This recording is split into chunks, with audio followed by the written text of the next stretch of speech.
Hello student, welcome to academic success point. आज हम discuss करेंगे बीएड फर्स्ट ईयर का BEd first year paper number 3 unit 1 most important question. कल हमने किया था शिक्षण का अर्थ, शिक्षण की विशेषता, शिक्षण की इम्पोर्टेंस से रिलेटेड क्वेश्चन। इसी क्वेश्चन के अंदर जो सेकंड पार्ट और मोस्ट इम्पोर्टेंट क्वेश्चन है, जिसके पेपर में आने की पॉसिबिलिटी बहुत अधिक रहेंगी, ये है आपका लेवल ऑफ टीचिंग।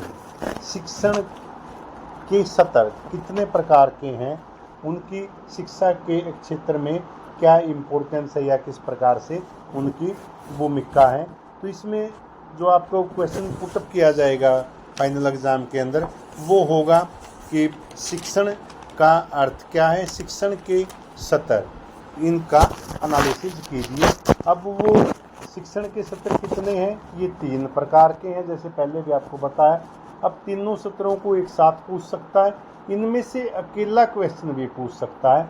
और सबसे पहले हमें यह पता होना चाहिए कि शिक्षण क्या है।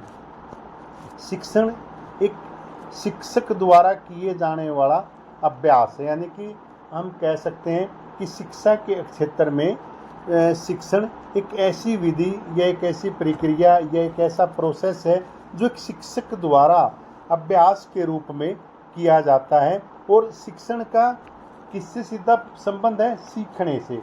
सिखाता कौन है, शिक्षक, और सीखने वाले कौन है, विद्यार्थी। और विद्यार्थी किसके माध्यम से सीखते हैं, विद्यार्थी शिक्षक द्वारा प्रयोग की गई शिक्षण की विभिन्न विधियों एवं पाठ्यक्रम के माध्यम से अपनी शिक्षा की समस्त गतिविधियों का संचालन करते हैं।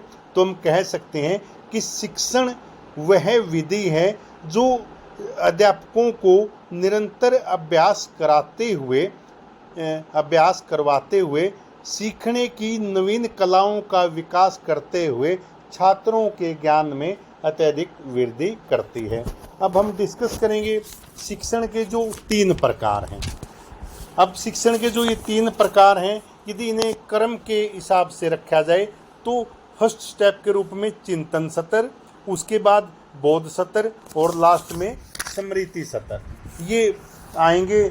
रिफ्लेक्टिंग लेवल, अंडरस्टैंडिंग लेवल 2 और मेमोरी लेवल 3। तो अब हम डिस्कस करेंगे, इसमें जो सबसे इम्पोर्टेंट है वो है चिंतन सत्र। चिंतन सत्र क्या होता है, चिंतन सत्र की क्या विशेषताएं मानी जा सकती है। सामान्य शब्दों में चिंतन सत्र से हमारा अभिप्राय शिक्षा की उस विधि या उस सत्र से है जिसमें विद्यार्थियों को केंद्र बिंदु मानकर उनमें चिंतन एवं तर्कशील अवधारणा का विकास किया जाता है। क्योंकि जो चिंतन सत्र है वो किस पर आधारित है, वह समस्या के पर केंद्रित, और समस्या किससे रिलेटेड होती है, विद्यार्थी से। इसलिए हम यह कह सकते हैं कि शिक्षण का चिंतन सत्र विद्यार्थियों के ज्ञान में तर्क शक्ति, कल्पना शक्ति आदि संसाधनों का प्रयोग करता है। इसकी विशेषता, इसका महत्व, इसके गुण, इसकी भूमिका क्या है, वो 10 पॉइंटों के माध्यम से हम डिस्कस कर सकते हैं। सबसे फर्स्ट पॉइंट है आरवरी सत्र, यानी कि यह चित्रों पर आधारित है। चिंतन एक मन से चिंतन करने की कला का विकास करता है। उच्च छात्रों को महत्व, छात्र जो उच्च प्रकृति के छात्र हैं उनको बहुत अधिक महत्व प्रदान करता है। ज्ञान का खजाना, यानी कि चिंतन सत्र को क्या मान सकते हैं विद्यार्थियों के लिए, हम इसे ज्ञान के खजाने के रूप में परिभाषित कर सकते हैं। और इसका जितना अधिक प्रयोग शिक्षा के क्षेत्र में किया जाएगा उतना ही बेनिफिट छात्रों को इसका प्राप्त होगा। समस्या समाधान पर ध्यान, चिंतन सत्र में विद्यार्थी के अंदर किन चीज़ों का विकास होता है, कल्पना शक्ति, तर्क शक्ति, चिंतन शक्ति। तो वो इनका प्रयोग किसके लिए करते हैं, जो शिक्षा के क्षेत्र के सामने समस्याएं, उन समस्याओं का समाधान करने के लिए वे इसका प्रयोग करते हैं। आलोचनात्मक पक्ष का विकास, आलोचना को यदि कोई भी व्यक्ति या कोई भी संस्था, कोई भी इंस्टीट्यूट इसको एक पॉजिटिव एनर्जी के रूप में यदि जीवन के अंदर प्रयोग करते हैं तो उसका परिणाम आपको, चाहे छात्र हो, चाहे शिक्षक हो, चाहे समाज हो, चाहे राष्ट्र हो, उसको पॉजिटिव ही प्राप्त होगा। तो इसलिए कह सकते हैं कि जब चिंतन शक्ति का विकास होता है तो वह आलोचना को सहन करने, आलोचना का सामना करने की अक्षमता भी अध्यापक एवं छात्रों के अंदर विकसित करती है। इसके बाद चिंतन शक्ति का विकास, सृजनात्मकता को महत्व और भविष्य का निर्माण। जब शिक्षा के क्षेत्र के अंदर चिंतन शक्ति छात्रों में होंगी तो उसका परिणाम क्या होगा कि उनके अंदर सृजनात्मकता, एकात्मकता, कलात्मक अवधारणा का विकास होगा और जब उससे उनके भविष्य का, उज्जवल भविष्य का निर्धारण कर सकते हैं। और यह जो विधि है यह छात्रों को ध्यान में रखते हुए उनके विकास के आधार पर कार्य करती है। इसके बाद सेकंड जो सत्र है वो है बोध सत्र। बोध सत्र क्या होता है? समझना, तथ्यों, नियमों का ज्ञान होना। जब तक हमें नियमों का ज्ञान नहीं होगा तब तक जीवन में कोई भी सक्सेस नहीं हो सकता।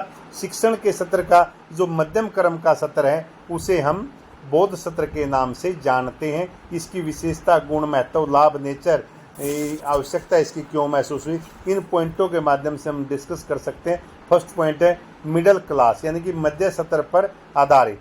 सेकंड, वास्तविक ज्ञान का आधार। जीवन में जब तक विद्यार्थियों को वास्तविक ज्ञान की प्रक्रिया के बारे में जानकारी नहीं होगी तब तक वे जीवन में आगे नहीं बढ़ सकते। उद्देश्यों पर आधारित। जीवन में आगे बढ़ने के लिए वास्तविक ज्ञान के साथ क्या चाहिए एक छात्र को, एक शिक्षक को? उसको चाहिए उद्देश्य। उद्देश्य किस पर आधारित होने चाहिए? उद्देश्य करियर पर आधारित होने चाहिए। तो हम कह सकते हैं कि यह एक ऐसी कला, यह एक ऐसी व्यवस्था है जो छात्रों को जीवन में आगे बढ़ने, उद्देश्य पूर्ण जीवन की लक्ष्यों की प्राप्ति में योगदान देती है। प्रस्तुतिकरण, किसी चीज़ को प्रस्तुत करना, ये भी इस बोध सत्र के अंतर्गत ही आएगा। छात्रों के लिए उपयोगी, ये छात्रों के लिए बहुत उपयोगी मानी जाती है। अंतरों का ज्ञान और रस प्रवृत्ति की समाप्ति।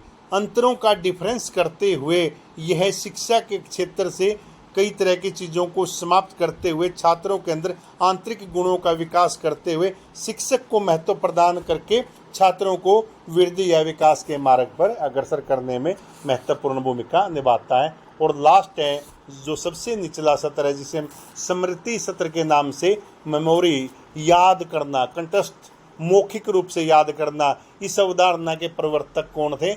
हर्बर्ट को इस अवधारणा का प्रवर्तक माना जाता है और इसमें तथ्यों को केवल याद किया जाता है। और इसमें सबसे पहला पॉइंट है मनोवैज्ञानिक या साइकोलॉजिकल कंसेप्ट या विचारधारा, यानी कि यह जो याद कैसे किया जाए। आज के टाइम में जो छात्रों के सामने सबसे बड़ी समस्या है वो क्या है? पाठ्यक्रम का विश्लेषण करने के बाद उसे याद करना। स्मृति सत्र में जो साइकोलॉजिकल विचारधारा है यह विद्यार्थियों को उसके आगे बढ़ने के लिए याद करने में विशेष योगदान देती है। तथ्यों का ज्ञान, विषय वस्तु का ज्ञान। जब किसी छात्र को तथ्यों और विषय वस्तु का ज्ञान होगा तो इसका परिणाम क्या होगा कि जब भी हम छात्र का मूल्यांकन करेंगे तो उसका परिणाम बहुत प्रभावशाली हमें प्राप्त होगा। सामाजिक प्रणाली, समाज किस पर आधारित है? समाज सामाजिक प्रणाली के आधार पर आधारित है। इसीलिए स्मृति सत्र सामाजिक प्रणाली को विशेष महत्व प्रदान करता है। अधिकतम सूचना छोटे बच्चों के लिए लाभदायक।